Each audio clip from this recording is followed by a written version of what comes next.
YouTube Nation, out here with another Haunted Places in Mass. And this is an intro to a series of videos that I'm doing. I have to do this intro because it's got to do with a lot of what I'm going to be searching in the next, hopefully, few months, maybe into next summer. Also, I got to do a mapping on a map of points of interest that I'm going to be showing you and bringing you to. And I was going to do the Hoosac Tunnel within the next few months in North Adams, Mass, but that is going to be delayed till next year. But this is one point of interest that I've been wanting to do, and now that I've read this book, and this is written by Clara Endicott Sears, and is The Great Powwow. Now, this book is the truth, and closest to the truth you're going to get to the King Philip War. Now, up until this book was printed until in 1934, people thought King Philip was an Englishman. Back in the day of 1675, throughout them, they probably thought he was a colonist coming from England, but he wasn't. He was a purebred American Indian. And the only reason why this Indian had a Philip name and was called King Philip of his time is because the Englishmen made him change his name. And the English did a lot of things to the Indians that are not realized, and they are brought forth in this book of The Great Powwow. Now, if anybody has any interest in looking up this story, I advise you to read this book and not look into Wikipedia and other stuff that is written by people who think they know of it and they don't. I mean, they got some of the stuff right, but there are some of the stuff that isn't right and some stuff missing. And if you do happen to get into reading the King Philip War, you will probably feel as I would. I can't speak for you, but I felt as if when I read not this book but other articles about it, it felt to me as if the Indians were getting blamed for what they were doing, of rebellion towards the English, because yes, the English was taking their land over, which in a way you can't blame them. But there are pieces of the puzzle missing, that not only were they taking their land, they were also doing some other harsh stuff to the Indians that was never written. So before you go on saying, and thinking, if you read an article about an Indian about the King Philip War era, you must watch these videos and understand what happened. And I'm going to be going through the book of what has went down, places that are very close to home, and I'm going to bring you there live, like I do in every video that I try and get out, and to the truth, and to the, this is going to be a little ghost hunting, something I love to do now. Can't wait to do that, because looking up on old Indians, which finding out when I'm in my teenage years that I am part Indian, not of these tribes, but somewhere through my family history, somebody down the line had gotten involved with Indians, and, well, there you go. But anyways, I mean, that's what I'm going to do. I'm going to bring you through these very places, and I want to tell the truth of the story, and I want to bring you, real history of how it was made. Not just bits and pieces that people gather up. And the reason why I use this book, and I say it's closest to the truth, is because this Clara Endicott Sears had an aunt that knew of someone back in her day that was told as stories to her aunt. That I think the people that she heard the story from was close to the English Indian War as they could have been, and I think they might have been sitting down right next to somebody of the English army back then and heard their stories. They fucking damn it, excuse me.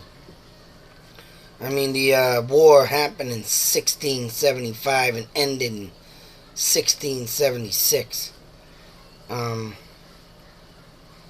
yeah, whoever it was that knew about it, the aunt caught wind of it and shared her stories with Clara.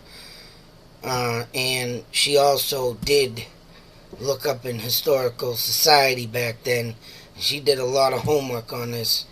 And I believe between, her years in college at Boston University she went to, I think she did a great job of finding, you know, the truth about this story and brought it forth. And not only, like I said, were the Indians, rebellion just because the Englishmen would take them their land. They were rebellion because of why the English were stealing back what they Indians traded and bought. The Englishmen, had them sign treaties to obey their laws, not what the Indian knew of, but what they knew of. And they wanted the Indians to join their Catholic religion, which the Indians have their own religion. And their religion was the spirits of the dead of ancient chiefs and warriors. They had their own gods up in the sky, but sorry, it wasn't Jesus Christ. And that's what made these people look sinister to the white man Englishmen. And so they started to realize that they weren't going to get all of the Indians to join them, which some of them did, and they used to call them the praying Indians.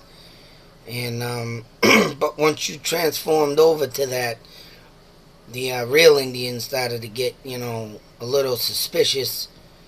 And yes, there was snitches, rats, all kinds of traitors throughout the Indian nation. And don't get me wrong, if you read this book, you'll also learn that Indian tribes all weren't together before Englishmen came to their land. They were fighting each other too, and killing and scalping, and they didn't like each other. If you were in another tribe, they would literally kill you.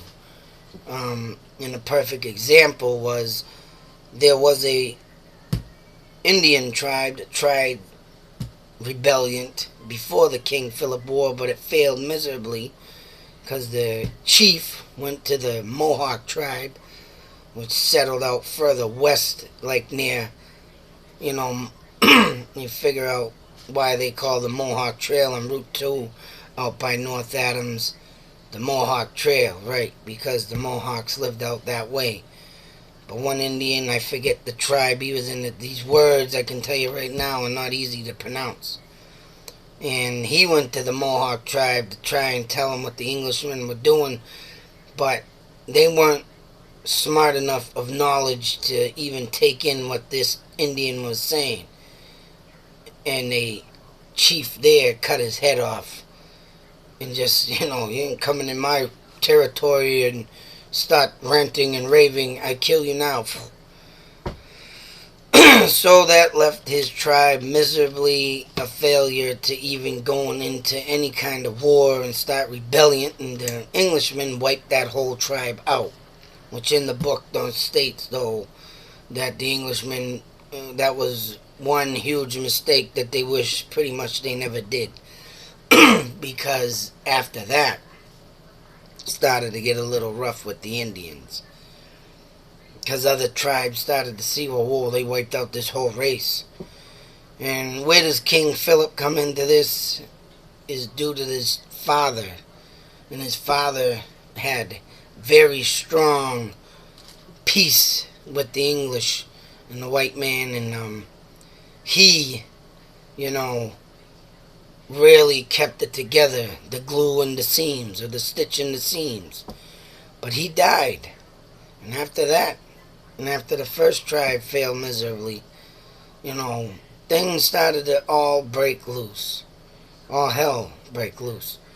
And King Philip had an older brother. And that older brother died of a mysterious death. Now they claim in one article that I read on the internet, which is not true, that due to a Englishman doctor that was taking care of Alexander misdiagnosed him with something it says in this book, the powwow, the great powwow, and he said that he died unexpectedly from some unknown diagnosis back then. Of course, they didn't have the medicine, the technology, as we know, in 1675. So yeah, he died with a fever that came on quick, which I'm going to look into that to doctors, and I'm going to figure out what that was, or what makes you gain sickness and then a fever and then drop dead like 30 minutes later.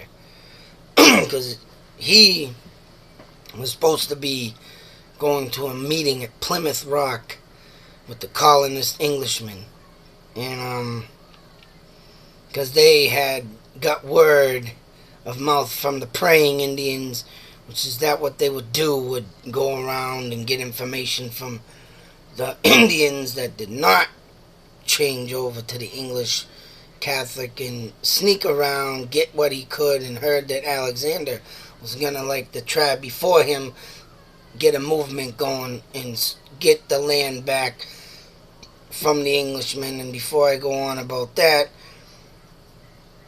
the most important thing the English did to the Indians that was very harsh back in them days, as you would say, and very disrespectful to the Indians, was they sold them for slavery. Which that's what happened, back in England. Now put this to mind. The English that left England, not New England, but the real England, to come to New England, they left their country to get away from their laws and rules, because they did not like what they were doing over there in the real England.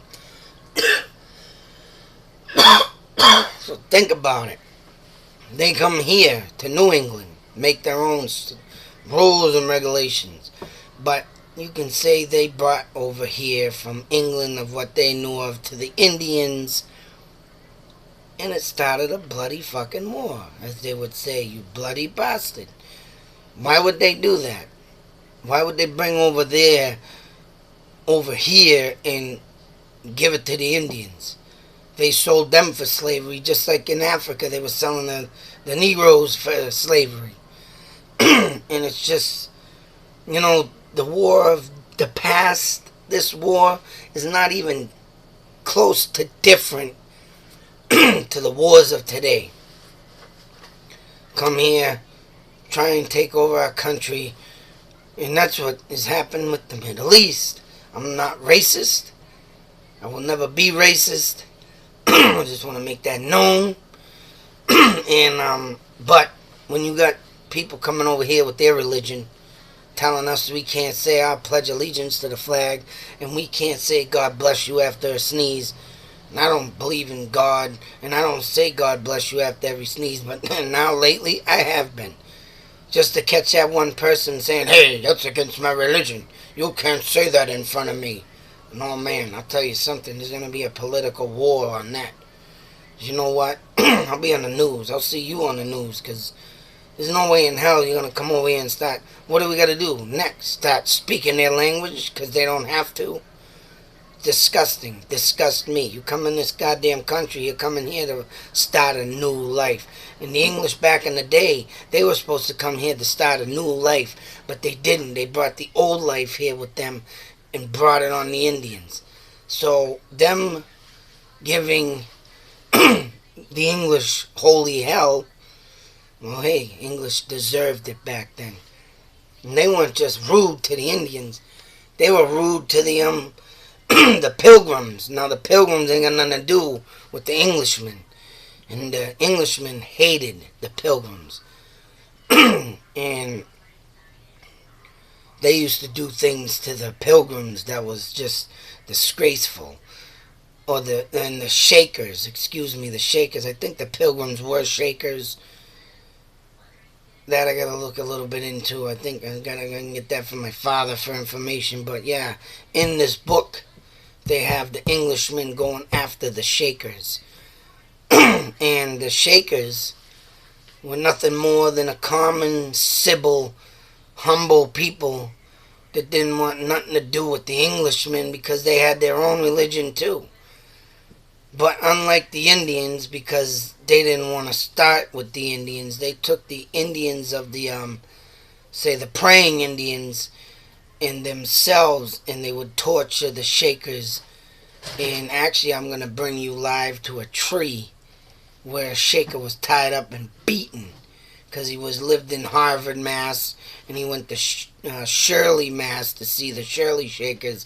He come home and got tied up to a tree and beat up. But also what they did, that says in this book, The Great Powwow, the Shakers would have to run down in a form of a line on each side. Indians, praying Indians, and Englishmen. And they'd line up like this, and you got your little walkway in between them.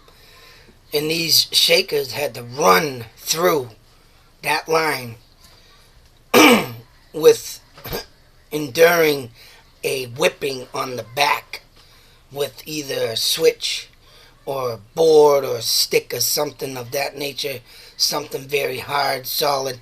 And excuse me.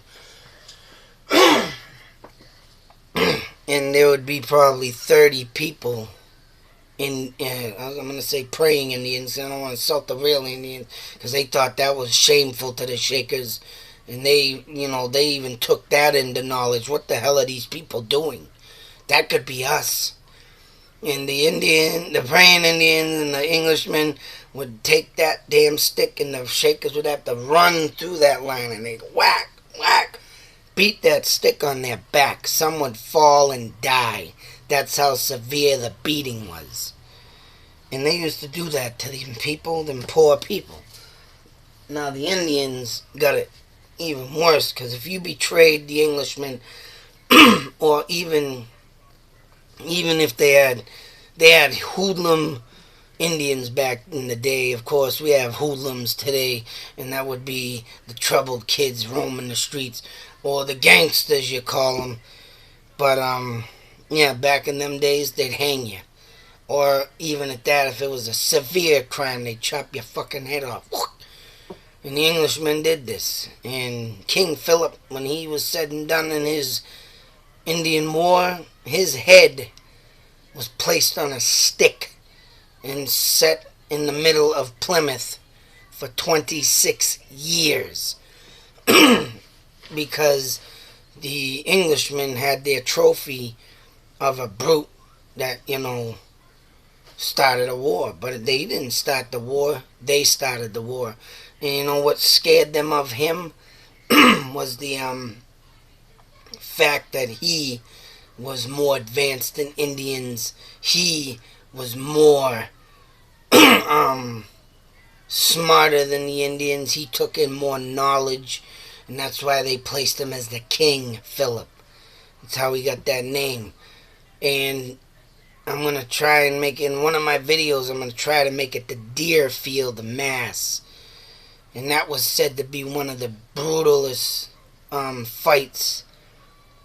I mean, it was all brutal, but what made this fight special to the Indians, and they won this fight, killing a lot more Englishmen than Indians got killed, was that the Englishmen said that when they saw King Philip ride in on his horse, and oh man, they got, this is what really made them scared of the Indians, and they called it more sinister than anything they've ever seen in their lives. Because as they were trying to shoot at King Philip, which was in the Great Powwow, he was on his horse, and the horse, they said, looked like it was flying. And this is how the Indians worked back in the day. Indians were quick. Indians, they had a special, unique power in living in the wild all their life, watching wild animals live. And that's how they pretty much learned how to kill, how to get their supply of food, how to ambush, small animals like the deer, which, animals like the wolf would corner in a deer, and, the coyotes. I don't know if they were back then, but you never know. And all them bobcat, mountain cats, or whatever that are out there. That's how the Indians lived. Damn. Excuse me. And when they took this forth towards the white man in their fights and battles, the white man just got paranoid, and they did their damnedest and they won the fight.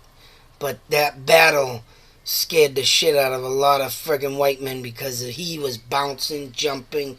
The horse was just dodging bullets. We all know I don't know how fast bullets back then were. But you gotta be a real damn ninja type thing training. And so somehow these Indians and that King Philip boy, he survived that whole fight with a bunch of bullets shot at him. It's in this book. It's fucking insane to think. But I give that man full respect, and I will be taking a video off to where the Great Swamp, where he got shot and killed. I'm gonna find that swamp. I'm gonna pay my respects to him too. But there's a lot of journey into this, and there's gonna be a lot of videos to where I'm gonna bring you a points of interest. Like I said, my next video is gonna be the mapping out of where I have to go. I'm trying to get a good map. I'm gonna try with the map I have, but I gotta get a better map, a view, not just of roads and streets like the one I have. I can't use an atlas of the major highways. I need something with more landscaping, and I gotta find that. But yeah, the English started something that they did finish, and I'm glad to know that they didn't wipe out any more Indians, because Indians tribes are important in this American land, because that's their land. They live here, and I'm glad that Cape Cod, nobody can touch them over there, or any other reservation. It's good to know that they are safe in their land and can't be touched, because they were here first. And I give full pledge respect to that. But, now as to why the Bridgewater Triangle is so important in this story, and I'll tell you why. Because the Bridgewater Triangle is where the King Philip's War began. In that swamp, the Muckanock,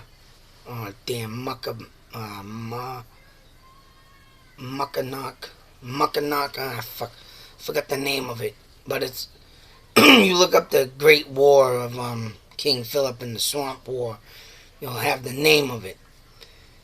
Now, in the Bridgewater Triangle, they claim that there's a 10-foot wingspan bird that flies. UFO's been sighted. The Bigfoot has been sighted there. The paranormal activities are the huge thing in my eyes, and this is why. And I'm going to tell you why. And it ain't got nothing to do with UFOs and all that. I'm sure if they were seen, they were seen. I'm sure if Bigfoot was seen, they were seen. But this swamp, the Muckanock Swamp, it ain't in Freetown, but Freetown has another swamp that is related to this battle of the Great Powwow. The Indians call the swamps, and they don't say this in modern updates of that Bridgewater Triangle, and nobody has said it. I'm trying to get the Bridgewater movie to watch that too, to see if they say it, if the Indians were mentioned, because the Indians claim the swamp is the souls of where the spirits dwell. I think I read somewhere in an article that the Indians feared to go in there. It's bullshit. Indians feared nothing. There's one thing they feared. can't say nothing, but there was one thing they feared, a little joke thing that the Englishmen used to talk about, and it really happened, and it's in this book.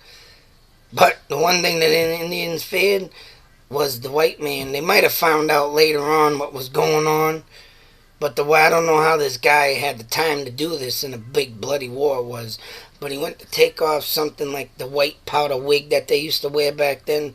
It might have been like a little smaller version, toupee, and he put it in his pocket. And the Indians freaked out and said, "Whoa, we can't fight you. You got two heads. We cut off one, you grow another." And the Englishmen used to joke and laugh about this. But, I mean, even in this book, they got some Indians making joke about the white man. Funny shit. But, the swamp thing I want to clear up right now. And you want to know why them swamps are so haunted? It's because the Indians used them swamps. In this book, it states that when the war began, one battle, the great swamp fight, either whatever swamp it was, the Indians ran in the swamp, and the white man said they disappeared. They literally disappeared before their eyes, and the white man, after going in there a few times with the battle, stopped going in there because they knew what was coming up next. The Indians could hide and maneuver on the white man so damn like a friggin' ghost that they'd lay in the grass and they wouldn't know, or they'd go in the swamp and they'd disappear.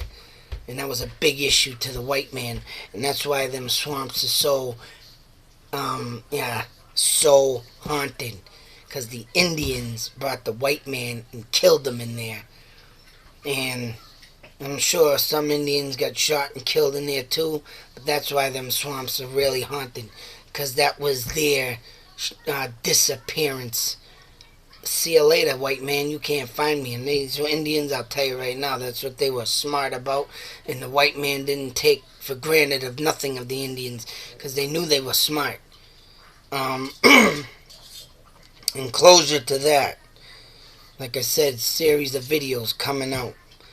And another thing I need to mention before I end this, in closure to that, Indians in the swamp in the Bridgewater Triangle was the beginning, like I said, of the King Philip's War. But after that, you gotta remember this. And this is another reason why that swamp in that area is so haunted. Taunton, Mass. had the Taunton State Hospital. Bridgewater, Mass. has the Bridgewater State Hospital, still exists. But them hospitals, when them mental patients died, and I mean the real evil, mental, crazy ones, they were buried in that place. And ghosts dwell there too. A lot of stuff that you got to remember that happened around there too was just not the Indians, but it has to do with the asylums. Another reason why them swamps are so haunted. That whole area. It's got to do with a lot of paranormal, evil activity. And the white man already called the Indians devil because of the sinister things they did, and they didn't understand what they were doing because they just flew all over the place and disappeared and did things that were abnormal to the Englishmen. And that's why, and then you got the mental crazies. And then another thing out there is, what else is out there? There's just everything. I mean, that's pretty much more or less why that place is haunted. So you got to remember the mental institution, the asylums that were there placed. And they got a lot of more graveyards out there. And I'm sure early settlers, like I said about graveyards, back then, if you couldn't figure out if someone was dead, and they're dead, they will be buried alive. So a lot of paranormal activity out there is why I think the Bridgewater Triangle is. But I'm going to map this out. I'm going to find a map. Probably I'm going to do a couple maps. One of the highway thing the best I can until I find another one. Or if I find another one first, I'll just do that. But there's a big journey coming ahead with this. And I want to do it in a proper manner and in respects to all Indians. And I want to get their story and the truth out about this real King Philip War. And I mean, there's a lot of ground that these guys covered in this war that you ain't gonna you'll probably be amazed to even know existed. One more place to just make you realize that this war was, if you look up Mount Wachusett, there's only one story you're going to hear about Mount Wachusett, and that is the little girl who died in the woods, and her mother went to find her, and I think she died in the woods, and that what came out to be a story on TV, and you go try looking for the girl in the woods. Not only the girl in the woods exists on that mountain, but this story right here, the Great Powwow, that was King Philip's stronghold, as they call it back then. That was where he started his war dance to start his King Philip War. A lot of souls up on there too, of Indian and Englishmen, and great Indian dances performed up there. And I'm going to bring you there live too. But until the next video, I have a lot of ground to cover. Like I said, bear with me. Within a year, I should have covered what I want. A lot of stuff is going to happen in the Groton, Air, Harvard, Valleyway, Mass, Harvard, Mass, Air, Mass, Groton, Mass. There's a lot of places out there you're going to be amazed of how close to home it is if you live in the Fitchburg-Leominster area. And I'm going to bring you there live, and we're going to be ghost hunting, give you some history of the area, and, give the King Philip War the respect that it is deserved in my eyes, and the truth about it. Until them next videos, YouTube out.